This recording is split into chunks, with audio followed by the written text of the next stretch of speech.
it back in the day, you could count the producers, you could count the rappers, you could go to the record stores and see who coming to buy the new album, the new Slick Rick album, the new this, the new that. Nowadays, the culture's so big that everybody into it. So, the country in general into it, all the young cats into hip hop. So everybody's rapping, everybody's producing, and everybody's stepping the game up. It ain't no reason why your track should sound like because here we got the technology, we hip to everything that's out there. The digital era has changed the way production studios work.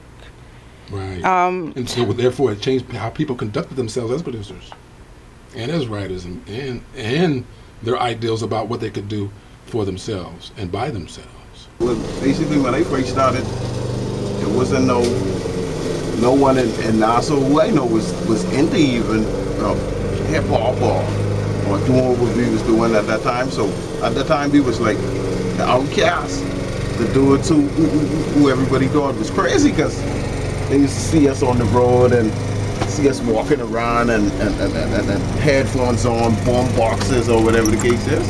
The dudes used to run us off the blocks, until I'd say about 96. By the time Tupac and Biggie was around, everybody in their he was on hip hop or rock or, So I see where the influence came from in the 80s and filtered down to the 90s. And now in 2012, everybody will be a so-called rapper or whatever the case is. But I don't do rap no more. Oh yeah, we do that muddle music. Ain't no more rap. You gotta start something different. Rap is American people knowing it. That's a rap hip hop is that's a genre. It's an actual foreign genre. It's somebody else's culture. That's like reggae being Jamaican people culture. You gotta understand. You ever hear that saying, you have to know where you come from to know where you're going? You gotta know the history of things before you could actually be a part of something, because you'll be wasting your time thinking an American could buy rap from you. That's like me coming to buy model music from you, and that ain't even your culture. That's my culture. How I can buy my culture from you when you don't know nothing but me? A Bahamian artist, whether in whatever genre he is in, can go out into the world and be successful without having to worry about his critics and the judgments of the people of his own country. He should be able to go out and express himself in whatever means of music that he feels is necessary. If a man picks up a saxophone right now and does a cover of whatever, or released a song as that, wouldn't that be considered Bahamian music? It's done by a Bahamian in the Bahamas. That's Bahamian music. But it's music in general, you know what I mean? I just wish that we would stop doing that, you know what I mean? Like, stop putting a generalization on what Bahamian music is, because music is music at the end of the day. And that's how I see things. You know what I mean? Sure, you have your different kinds of music, your different types of music.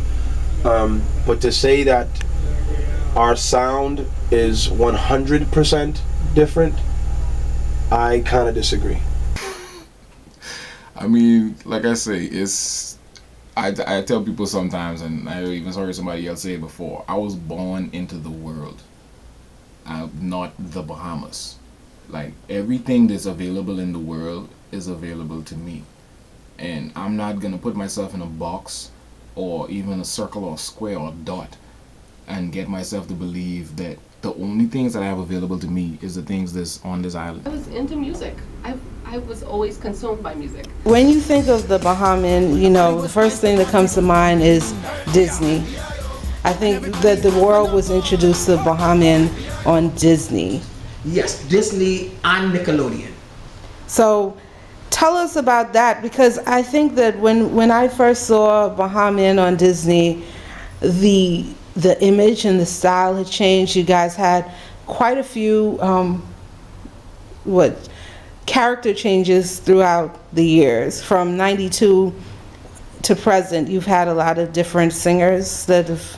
No, yes. Okay, Nehemiah Hill, he sang with High Voltage / Bahamian up to about 96, 97, somewhere up in there.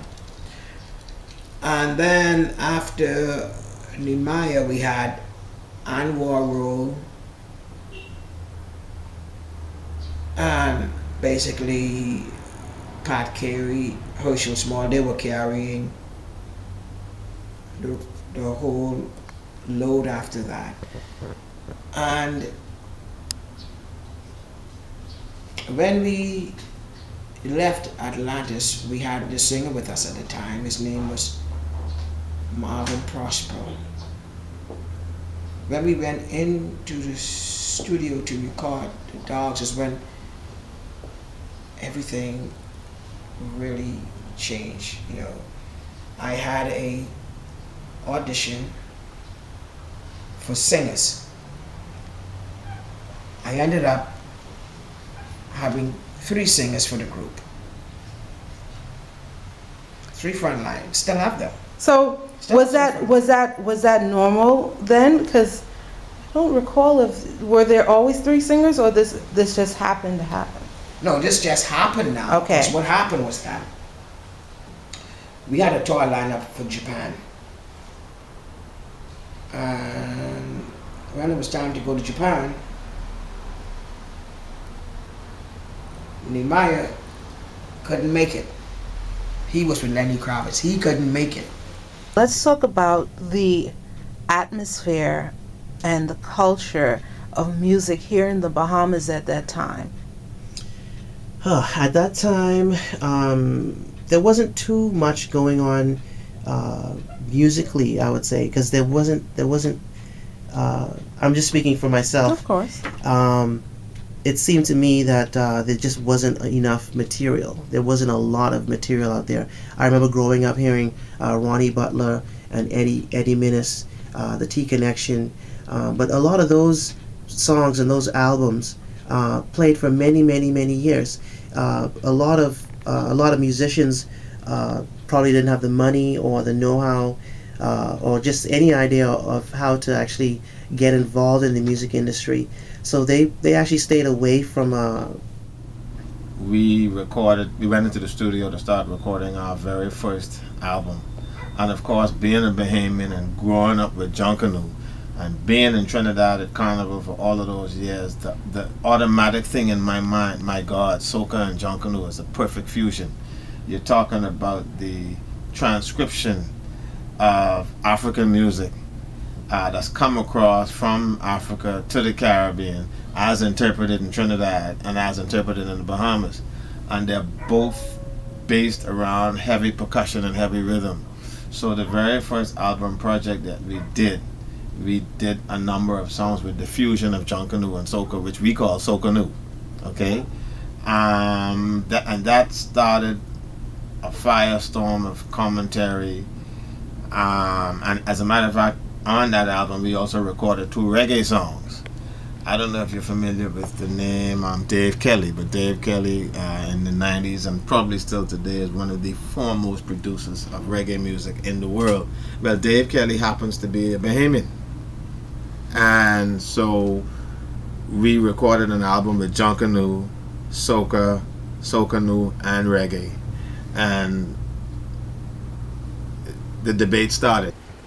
People who you were interviewing, I have this rare responsibility and opportunity to say certain things, and I want to make sure people understand it.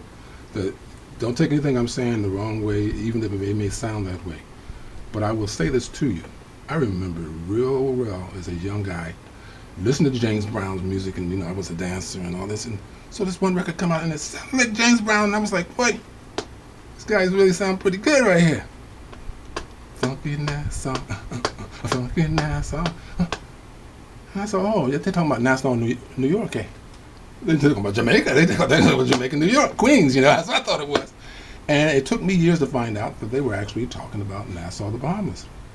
And so, to me, that's a lesson for anybody who wants to have international music or looking for an international fan base, no matter where you're from, is that there's a kinship of all that what makes a hit.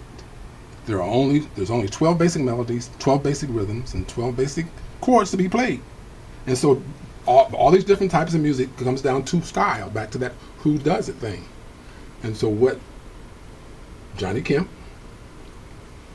the beginning to the end, T Connection, those who did, and even today, Lenny Kravitz. What it comes down to is doing music that is appealing to a wider audience. That's it, plain and simple.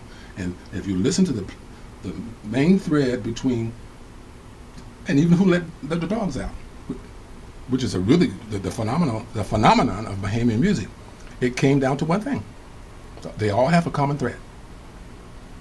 It's the song. It's the song. It's the song.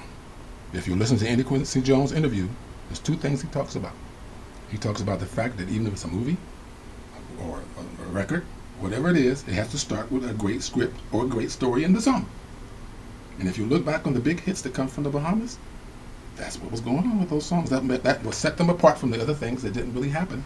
Okay, well, you know, this what they do in the States. This is how they program in the States. We're not in the States. We influenced by Jamaica. We influenced by Haiti. We influenced by Trinidad. We influenced by the U.S. So, you know, we got so much different music to program. So we have to find the right balance to it. And it ain't as easy as you think. So kudos go out to my PD. I got to big up the 100 Jams PD. Excitement, Eric D, the whole crew who deal with the music, who responsible for the music. Radio is one thing. Real, true hip-hop is another thing. I've learned to separate them. And you can be ashamed when you look back at the videos and footage and things you do, knowing that's how you did the song one time ago, because you wasn't keeping it real from the get-go. Which and that's what you really should do. Yeah. Yeah, keep it real, man. People looking for real events. Come on. It is, man. Even 50 Cent, he had a real story when he get in the game. He get shoot 9 times. I mean, I would like to hear the nigga album who shoot him, because that's a real serious dude. You understand? He said that dude rude bad. You understand? I like to hear that dude album. But 50 Cent jail the nigga. Send a nigga to prison on it. But then you all love 50. Everything cool. Listen, once you listen, you think, oh shoots, the Junkanoo's right there.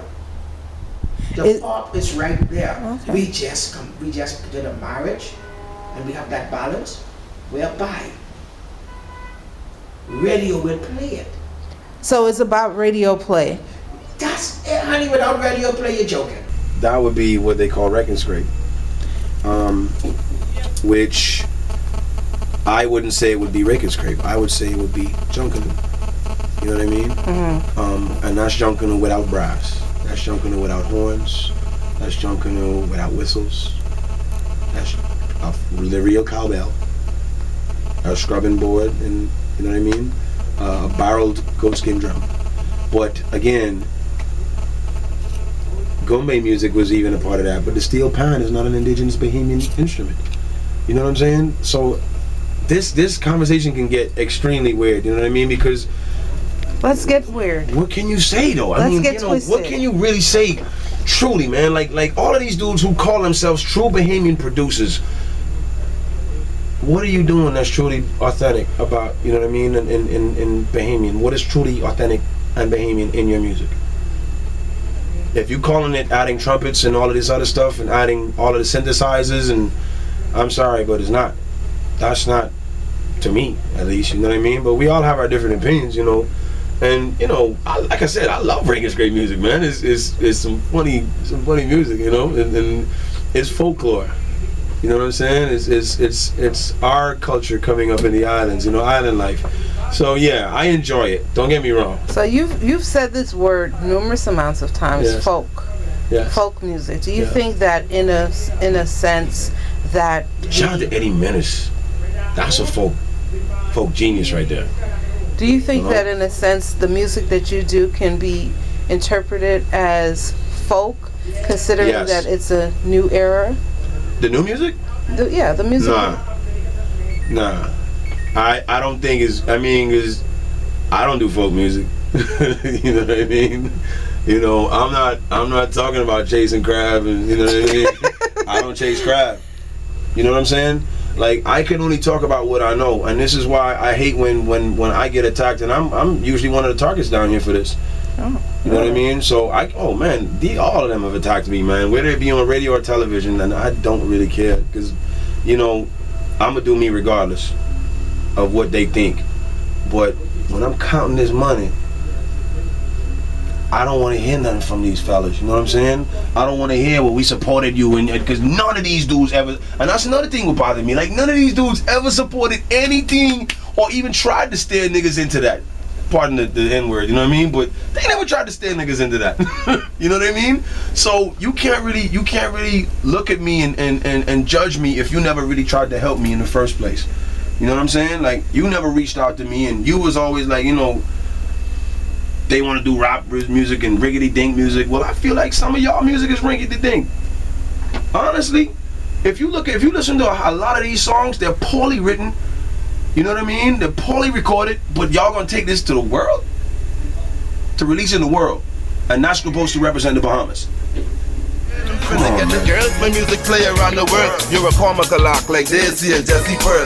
IT, Fancy Cat and Kerry, Bernie Mac. Your style is just an act and dead like Tupac. One day my buy the bill, break all the chains, then we'll fly away. But until a day, my way them don't play. No, my way them don't play. My way them don't play. Yo, my way them don't play. I come to bring you a hit sound to make you sing like a singer. She love this thing, yo. She wanna rub and up, hold me tight, babe.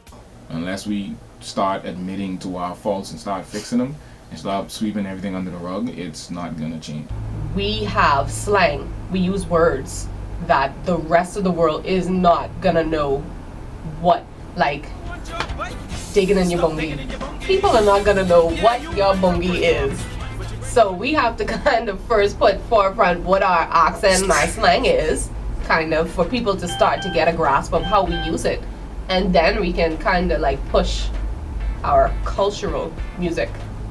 Our indigenous sound and music is ready for the world and can be marketable. It's just a question of how we present it.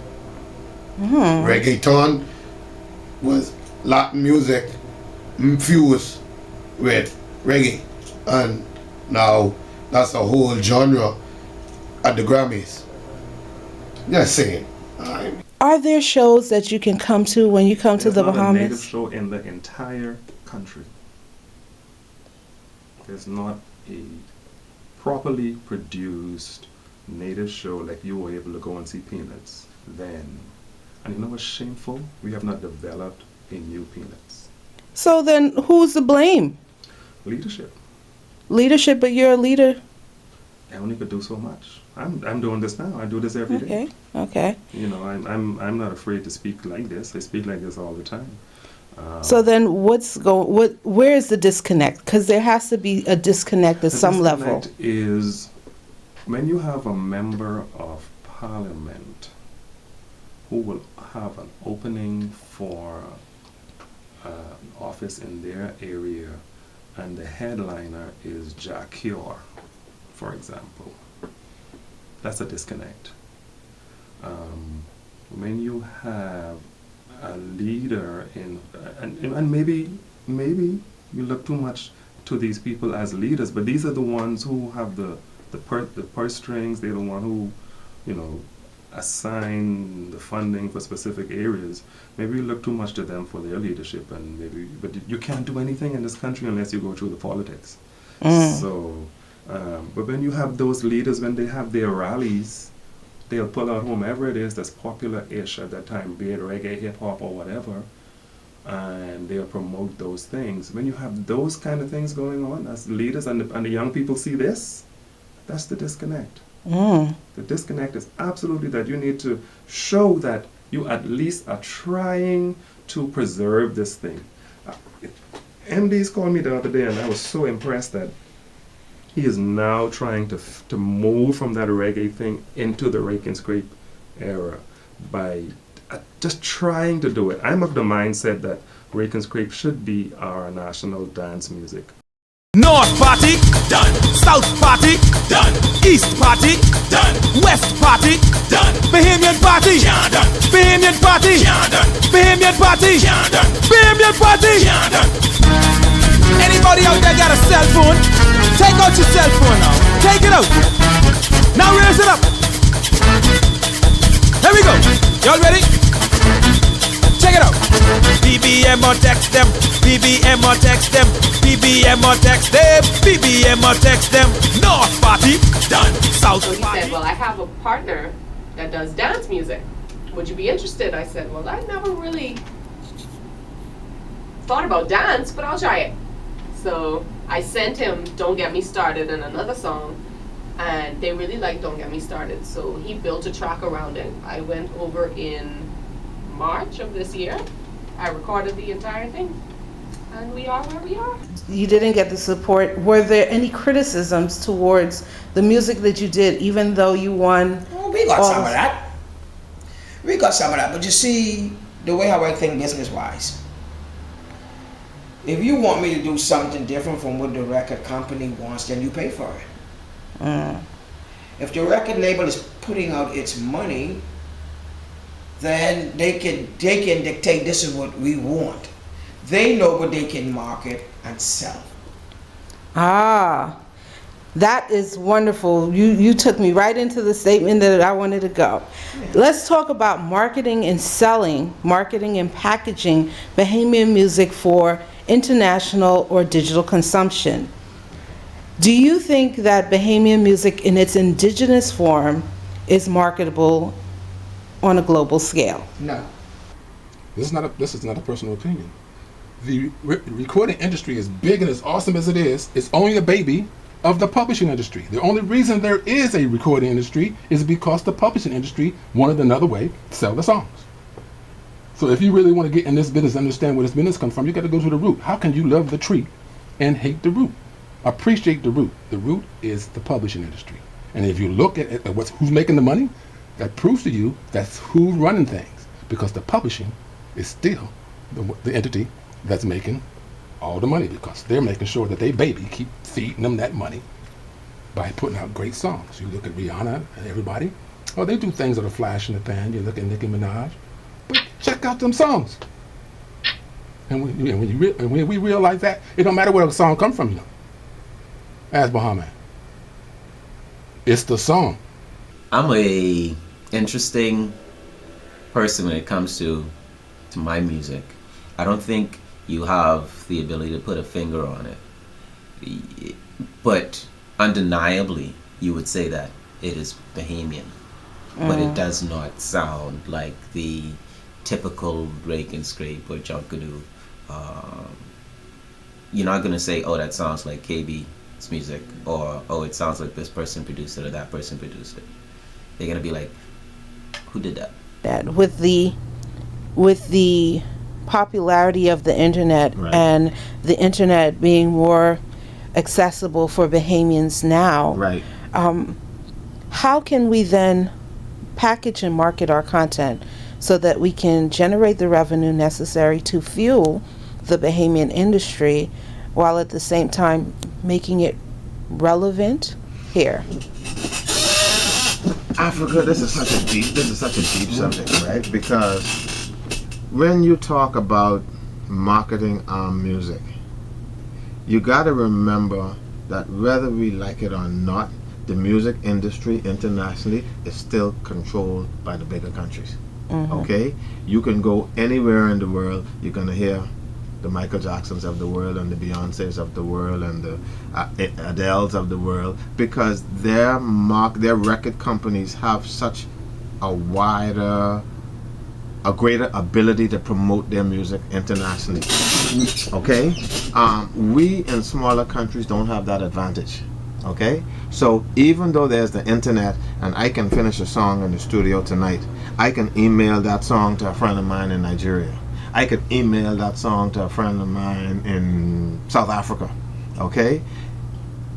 In my opinion, it's still only a small group of people who will be able to, and we hope that the right person hears it, who likes it, who then has the ability to get it on radio stations wherever they are and in as many countries as we can, and hope that it catches on. And even if it catches on, us in small countries still, we don't have the financial wherewithal to do the marketing and to do the mass production of the product that we need to get it out there the way it really needs to compete with the big boys. So so you're saying that we have to build capacity first? Ain't no doubt about it. And not only build capacity, I believe, you know the old saying, no man is an island. I don't care how we try to think about it, we're gonna need external assistance to get this thing done at the level that we want it to get at. Platinum. No one making no money, but everybody get an ego. Oh, I don't do that kind of music. Oh, I don't run with this clique. Oh, I don't like this one. It's a bunch of problems. At the end of the day, we get to find out the common factor in the Bahamas is the ego and the beefing. We gotta kill that. We gotta smash that. Because in order for us to take it to the next level, we need to work together. One, and we need to work along with each other. We need to understand that none of us are in the position where we could say, I living comfortably off of what I do in entertainment. Education with me came, for me, it came along with the growth and trial and error and the amount of years I've been in the game. Because honestly, when I first started off, I was only thing I was interested in was making good music, hoping my music sound good, hoping my music sound on point, and hoping people love it. And even up to 2007 when I made my first dollar, I still wasn't educated about anything about the business end of music. To me, again, like I say, I was just into making music, good music. And it was just a good feeling for people to be like, oh, use MDs, oh, I love your music and I like where you going and things like that. And then real life set in. And when real life set in, then you realize that everything goes back to business first. Oh, okay. So it wasn't enough to just be heard on the radio and get that notoriety in the food stores and be able to get in the clubs. At what point did you said, dang, I got to make some money off of this?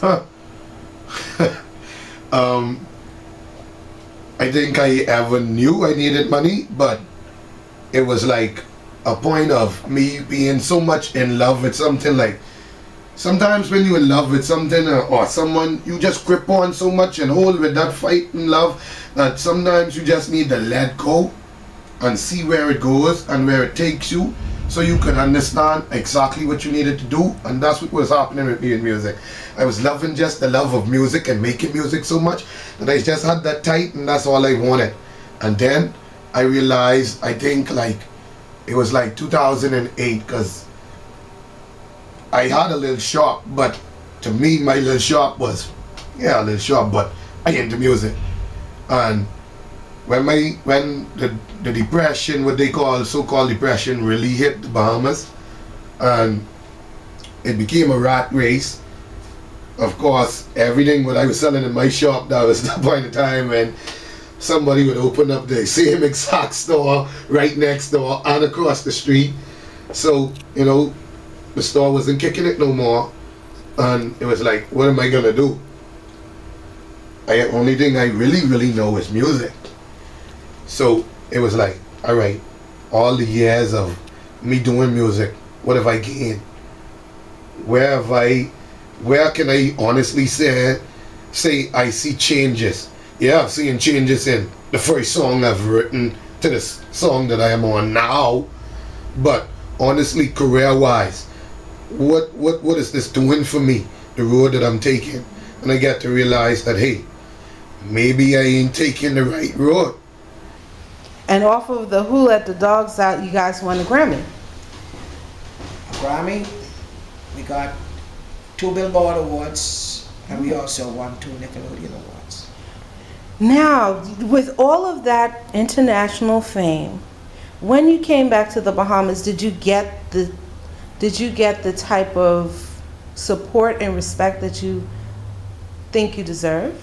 Oh no, but then the Bible tells you that. So, if you really read the Bible will tell you a prophet is never accepted in its home.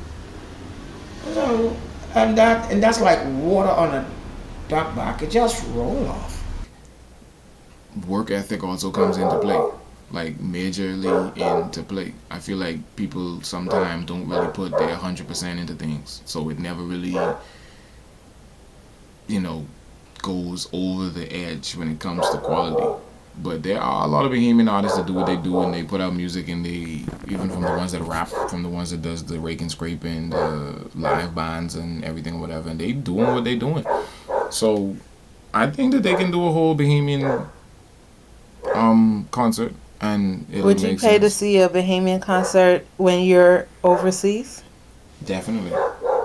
When I'm not on the island, that's when I feel like I'm representing the Bahamas, so to speak. I've been away to school, and there's time I have pictures online right now where I got a big Bahamas towel hanging up in my apartment room on my door. I got the Bahamas bonds on and t-shirts or whatever, and that all. And then when you come home, I mean, what happened to your flag? I don't see a flag in here. It's because we all of the same thing. It's not like you don't promote something that you're a part of. It's almost like talking about work to a coworker. That doesn't really make sense. Like, a coworker knows exactly what you do at work. People know exactly what you're selling. You wouldn't even try to sell the same product to your coworker. That doesn't really make a lot of sense. So you won't really get a lot of Bahamians that's really trying to be Bahamian around other Bahamians. But that sort of also comes into play when we're talking about this whole coming together pride thing. We don't, so to speak, respect our own Bahamas. Like, if you start a Bahamian business over here, you really better have your plan together. Going on in the past few years, I've been pushing young people to do their best, and they go out and do their best, and they run into the regular disappointment. Young people are very impressionable, and if you catch them early enough, you can make things happen for them. But there's nothing like following your dream and being disappointed. And young Bahamians, like a lot of senior Bahamians over the years, who have done great music, find themselves hitting that proverbial glass ceiling when it comes to going to the highest heights in the record industry. It's all about, one is information, knowledge is key. Lack of knowledge, you don't have it. It's networking. It's also realizing that if it's $1 to make, somebody can share that $1 with you. Get educated, know about the business. That's what it's all about. It's not you making the whole $1. That ain't what it's all about. There are, with your writing, the publishing company can get 50%. You have to know these things and not get bugged because, oh, he taking up. No, it's not all about that. That's the industry standard. That's the problem in the Bahamas, is that we don't have that industry established, even for the for that type of education to come forward. So everybody got this automatic instant thing that when they see it on TV, they think that, hey, it's all millions right away. And they don't understand what machinery drives this whole thing. And the publishing companies and all these other things that come into alignment before you even start making $1. So education is key. 10 hours worth of work in creating the sound is actually available at your fingertips in a bundle that costs $9.99. So it's easy for people to have access to all that work and come up with something. So it's a good springboard, And I think I heard Young Guru talk about the sounds of different rooms. Like, you can now load the sound of a room. Yes, you can. Even when I was coming up, from an engineering standpoint, there's rooms and echo chambers. There's some algorithms. You can go into any room and record the acoustic properties of the room, and then you can actually load your sounds into that room digitally. You can do that. A lot of engineers, like take for instance on Robert Palmer's Addicted to Love sound, Compass Point Studio A had a great sound that I've never heard an engineer come to an engineer who's talked about that song. They just marvel at the sound of that room, and they always try, no matter where they are, if they're in New York, if they're in Baltimore, where in the States, if they're in the UK, they always try to go after creating that sound. But there's nothing like actually going into a room that has a great sound and changing the properties so you can actually, morph it into what you need it to be. And again, it's all relative to what you're working on. Mm-hmm. Sometimes if you're working on a rock song, you'd like to have, a big ambient sound with, where things are echoing a little bit. Or if you're working on an R&B slow tune, a room like the sound in the Addicted to Love track won't work. So you use a lot of pillows and gobos, these things that they put around to kind of quieten the sound. So it all basically revolves around what the song needs. The mind of you look into the mind of the writer as a producer, and you try to coin, basically what the song needs. Songs actually speak to you. You try to give them a life. They start off very simple, and as you work on them, they just develop and blossom into what they need to be. Look at everything else that's being promoted in the world globally and what's making money globally. Compare that to what you see on Bahamian television. Compare that to what you hear on Bahamian radio. I'm not trying to say that it can't be done, but there's ways to do it. You know what I'm saying? And give us the solution. I am the solution. And I firmly believe that. Andy C in full effect, and this is the hour for Bahama Hot Ones, alright? Artists 242, stand up. Don't forget 242 artists. Email your material into airplay at hot917fm.com. In studio with me, I've been telling you during the course of the week, and today that Gia Moran was definitely going to be passing through to hanging out with me today, releasing this fresh track. Yeah, big things definitely going down good that evening, Gia Moran. What's up, 242? Stand up. I know, right? No, I mean, you can still sit down. I'm just saying stand up. You know, so first and foremost, all right, we got to start from the basics. You from here? Yeah. All right. Explain it to me. I'm from Eleuthera. Okay, now break it on down. Break the whole thing on down. I'm from Rock Sound, Eleuthera. Way on that. All right, that's what I want to hear. All right, so tell us a little bit about yourself, Gia. Grew up in Rock Sound, Eleuthera. Bored, was a tomboy. Always loved singing though. Knew it was my passion. Knew it was something that I always wanted to do. In the past 30 years, has Bahamian music evolved for the better or the worse? Well, partially for the better because of us. Yeah, we on the front line. We on the front line with our cameras and our studio weaponry, you know what I mean? We on the front line fighting to make sure Bahamians being heard worldwide. And if you check us out on Facebook, you know. I'm talking about bills, I'm talking about stocks, I'm talking about sales, we talking about them birds, we talking about the whales. Homie, you can't fail, we're moving the free scales. I honestly don't know if real hip hop even belongs on the radio. You know, we've been fighting for it for years. You know, Chuck D been telling you the radio don't play us and all that stuff. We've been fighting for it. I don't know if it belongs on the radio. Once it becomes, radio, the average person ain't meant to absorb real hip hop. And I think that's a fact. They could digest a little popcorn, bubblegum stuff easily. Real hip hop, the average person it ain't meant for the average listener, the happy-go-lucky listener. So if it's underground, that's fine with me. I think that's where it's best. What about real, authentic Bahamian music? That most certainly belongs on the radio. I think we owe it to ourselves to play that, and we do. It's only so much of it that we can play. We have to remember, and I speaking on behalf of the station right now, the radio station, we have to market to make money. So, we have to keep in mind, we can't just,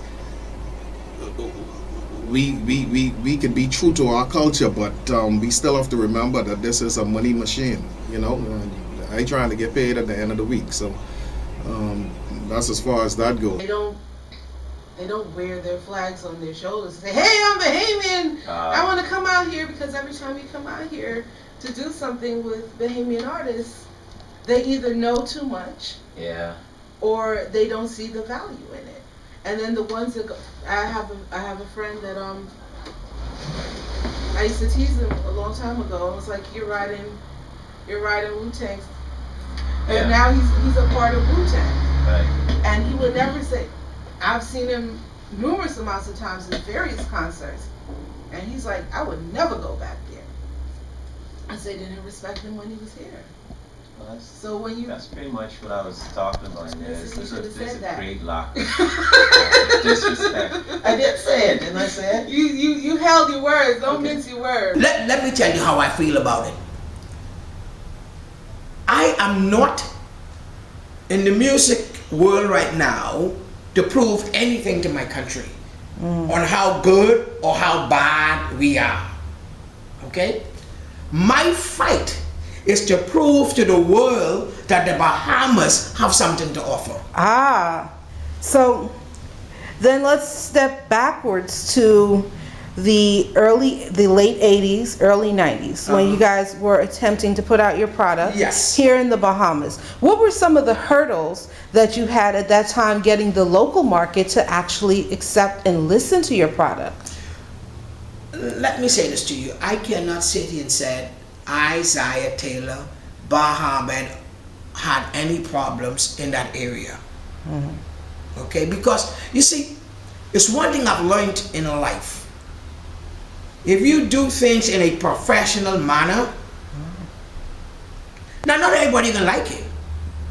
So don't try to please everybody. You can't. God can't please everybody.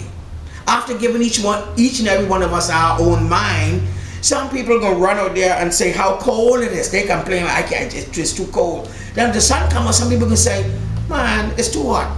The rain come out, why it have to rain? You know what I mean? So my thing is, you go out there and always put your best foot forward. Always. No matter what no one says, put your best foot forward. I have a different ear. You know what I'm saying? I have a different outlook on music, and I think that I can bring that Bahamian element, put that flag on my back when I'm out into the world, you know what I mean, doing my thing. I definitely got the skill to do it. Everybody knows me down here, and if you don't know me, then you just wasn't paying attention. You know what I mean? But I definitely got what it takes. I've put my all into this. I've been working hard for a long time, and if I didn't truly believe it, I wouldn't be doing it. So in the 12 years that you've been doing music professionally, or you got involved with the industry itself? Industry-wise, I've been involved about 7 years. Okay. Yeah. So 6 years. So 6 years you took to kind of hone your skills. Yeah. And then you really put your foot in it. Well, people started telling me after that amount of time that I was good enough. I started, and this is when I lived in the U.S., so, you know, watch, I live back over there now, but this is when people told me the most that this is when I heard that the most, was when you know what I mean, was when I was living over there working in the studio, and that's when I met Mark Middleton of the group Blackstreet. And, you know, this is when I got with him, and I spent, 9 months with him recording his album, and, I got to meet Teddy Riley, and, just a lot of other people that I was able to meet. And this is when I started to really envision, like, okay, man, you might have what it takes. So you need a confirmation from... I think that it's best to have confirmation sometimes. I don't really like to be a self-proclaimed fellow, even though I did that just now. But I think that I've put in enough work to do that. Back then, I couldn't say that. You know what I mean? But now, I can definitely say that. This dudes got to get their stuff together to fool with me in my country. So professionally, 6 years ago, you went in hard body. You were like, I'm doing this. I'm doing this, yeah. What are some of the things or some of the pitfalls or hurdles that you've gone through and over? Shiesty deals, shiesty people, bad business, define bad business. Not knowing the business, not being educated in the business. Not knowing to hire an external lawyer, you know what I'm saying, an entertainment lawyer, you know what I mean, to look at those contracts, that somebody might be offering you, you know what I mean, doing the homework that you need to do, you know what I mean, and understanding, where you want to sell music, and I'm still learning, you know what I mean. So bad business has definitely been something that has tainted me over the years, but through bad business, I'm now doing good business. You know what I mean? So I can definitely say that everybody's gonna have that experience at some point in the music business. You're gonna experience it because you're in a very small pond with very large sharks, and these people are man eaters, and you gotta be strong. You know what I mean? You really gotta have your shit together, man. Because if you don't, you're gonna drown. You know what I mean? And it's gonna drown Brad. And unfortunately, emotions are involved. And people have dreams, man. You know what I mean? You don't want to have your dream shouted right in front of you, man, by some industry prick. You know what I mean? But it happens all the time, man. I wanted to try and explore my talent without any limitation, and what better place to do it than in the Bahamas? Because it ain't like we have the industry on a level where, all right, you're a reggae artist, you do conscious reggae, this is all you do, this is how you, no. You know, we in a state where I can do a hip hop today and do a slow tomorrow and do a reggae the day after and do wake and scream and techno, and you know what I mean? Because we still feel it out there. We still, you know, eating. My money honestly comes from performance. You know, so the more hit songs, the hit singles I have there is what I'm focused on right now in my career.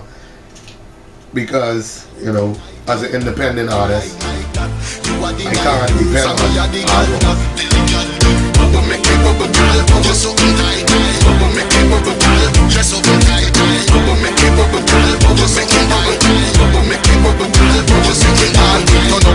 Vibes it turn up, girl well hot till the dance all burn up. I grade a bun from sundown to sun up. Gyal a get freaky, tongue ring in a cup when the dance all full up. Select a pull up, gyal a wine from the better than the wine them me love. She a move too fast, take your time now me love. A trailer load a gyal fall in line for me love. Gyal we believing, which one we calling? Over the hotel until the morning. You can bring girlfriends and if they coming, we in the penthouse, so let them all. Gyal know you wine like that, slide right back. Sit down on the sitting like you ride my back. You so tight like that and me like that.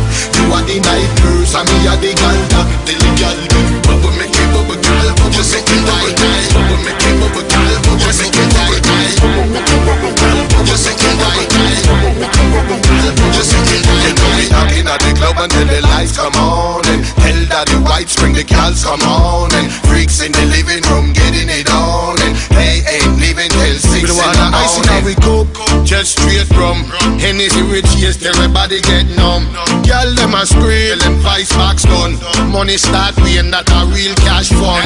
There is no leaving, cause it's a party. Girls a march out in the army. So my time well, I like safari.